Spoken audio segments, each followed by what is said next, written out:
ଜଣେ ଛାତ୍ର ଛୋଟିଆ ଛୋଟିଆ ଚୋରି କରିବା ଭିତରେ ଚୋରିଟା ତାର ଅଭ୍ୟାସରେ ପଡ଼ିଗଲା ଏବଂ ଅନେକ ସମୟରେ ସେ ଚୋରି କଲା ପରେ ଧରା ପଡ଼ିଲା ଏବଂ ଅନ୍ୟମାନଙ୍କ ଆଗରେ ହାସ୍ୟାସ୍ପଦ ହେଲା ଏବଂ ଭାରି ଲଜ୍ଜିତ ମଧ୍ୟ ଅନୁଭବ କଲା।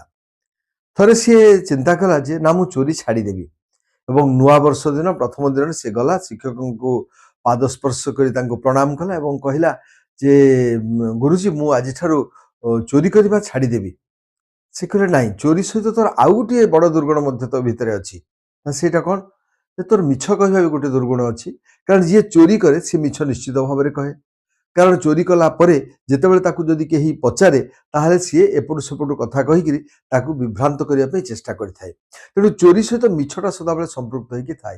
ତୁ ଚୋରି କରିବା ବିପକ୍ଷରେ ଯାଇକିରି ଚୋରି ନ କରିବା ପାଇଁ ପ୍ରତିଜ୍ଞା କରିବା ବଦଳରେ ବରଂ ସତ କହିବା ପାଇଁ ପ୍ରତିଜ୍ଞା ନେ, ମିଛ ନ କହିବା ପାଇଁ ପ୍ରତିଜ୍ଞା ନେ। ସେଠୁ ଶିକ୍ଷକଙ୍କ କଥା ସେ ତ ଠିକରେ ବୁଝିପାରିଲାନି, କିନ୍ତୁ ଶିକ୍ଷକଙ୍କ କଥା ମାନିକିରି ସେ ତାଙ୍କର ପାଦ ସ୍ପର୍ଶ କରି ପୁଣି ଥରେ ପ୍ରତିଜ୍ଞା କଲା ଯେ ମୁଁ ଆଜିଠୁ ମିଛ କହିବିନି। ତା ପରଠୁ ଯେତେବେଳେ ବି ସିଏ ଗଲା, ସାର୍ ତ କହିଛନ୍ତି ଯେ ମିଛ ନ କହିବା ପାଇଁ, ମୁଁ ଚୋରି କରିବାରେ ତ ମୋତେ ମନା କରିନାହାନ୍ତି।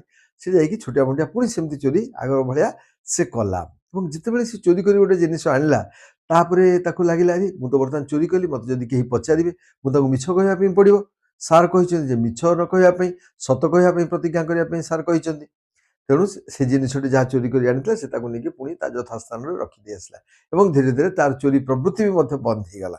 ଏଇ ଗୋଟିଏ କଥା ଯେ ମିଛ ନ କହିବା ପାଇଁ ଯେତେବେଳେ ପ୍ରତିଜ୍ଞା କଲା, ଚୋରି ଆପଣା ଛାଇ ତା ପାଖରୁ ଦୂରେଇଗଲା ଏବଂ ସେ ଯାଇକି କିଛି ଦିନ ପରେ ଶିକ୍ଷକଙ୍କ ପାଖରେ ପୁଣି ପ୍ରଣାମ କରି କହିଲା, ଆଜ୍ଞା ମୁଁ ସେଦିନ ହୁଏତ ଠିକରେ ବୁଝିପାରିନଥିଲି, କିନ୍ତୁ ପରବର୍ତ୍ତୀ ସମୟରେ ଯେତେବେଳେ ମୁଁ ଦେଖିଲି ଚୋରି ସହିତ କିଭଳି ଭାବରେ ମିଛର ସମ୍ପୃକ୍ତି ରହିଛି ଏବଂ ତା ଭିତରେ କେମିତି ସମ୍ପର୍କ ରହିଛି, ତାପରେ ମିଛ କହିବା ବନ୍ଦ କଲି ଏବଂ ଚୋରି କରିବା ମଧ୍ୟ ବନ୍ଦ ହେଇଗଲା।